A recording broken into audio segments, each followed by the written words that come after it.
कोथिंबीर, मिरची, आलं, लसूण त्याला एकत्र वाटून घ्यायचं आहे. आज आपण बनवूया करंदीची ग्रेव्ही. त्यासाठी आपल्याला लागणारे साहित्य आहे करंदी.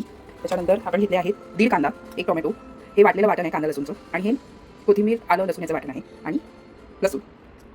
तेल थोडं गरम झालं की आपण त्याच्यामध्ये टाकणार आहोत लसूण. थोडं टाकायचं कारण ऑलरेडी आपल्याकडे कोथिंबीर आणि याच्यामध्ये लसूण आहे.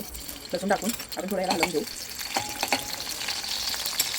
आता लसूण छानसा आपला भाजला गेला आहे. त्याच्यामध्ये आपण कांदा टाकायचा आहे. कांदा चांगला आपल्याला नरम करून घ्यायचा आहे. कांद्यामध्ये थोडं मीठ टाकून घ्यायचं जेणेकरून कांदा लवकर होतो.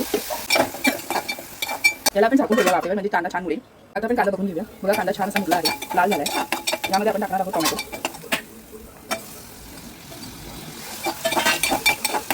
टोमॅटो शिजेपर्यंत आपल्याला याला थोडं परत झाकण ठेवायचं.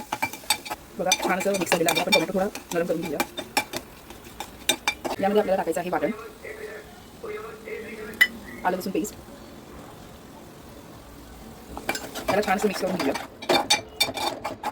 याला असं छान मिक्स करायचं आहे.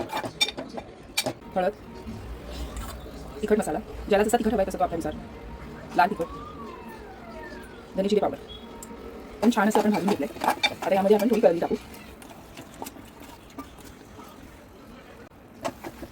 करंदीला हलक्या हाताने आपण मिक्स करून घेऊ. जास्त पाण्याची गरज लागत नाही, त्यामुळे आपण फक्त थोडं पाणी टाकू. चवीनुसार मीठ. चांगलं मिक्स करून घेऊ आणि याला आपण 5 ते 10 मिनिटं छान आपण याला आता बघून मस्त छान अशी उकळ फुटली आहे. यामध्ये आता आपल्याला टाकायचं आहे कोकम 4 ते 5, आणि याला एक मिक्स करून थोडं 5 मिनिटं ठेवू आपण.